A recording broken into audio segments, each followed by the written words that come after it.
This is a proposal for the Unified Designated Hitter, or UDH. In 1973, baseball introduced the designated hitter to the American League, but it was never adopted by the National League. Ever since, the two leagues have been playing by different rules. This proposal attempts to unify those rules. According to the 2018 official baseball rules, Rule 5.11 defines the designated hitter as follows. A hitter may be designated to bat for the starting pitcher and all subsequent pitchers in any game without otherwise affecting the status of the pitchers in the game. By eliminating 4 words from 5.11, both leagues can play by the same rules. This amendment would be as follows.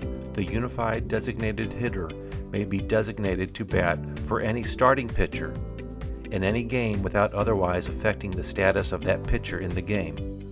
Unlike its current format, the UDH does not necessarily play for the entire game, only while the starting pitcher remains in the game. The unified designated hitter bats as long as the starting pitcher pitches. Once the starter is lifted for a reliever, the UDH is also removed. All subsequent pitchers or pinch hitters will bat in the same spot of the UDH. In short, the game begins using the American League rules of DH, while it would end using the National League rules without the DH. Fans would experience the offense of the AL as well as the late inning strategy of the NL. All of the current rules would still apply. Benefits. First, both leagues would play by the same rules.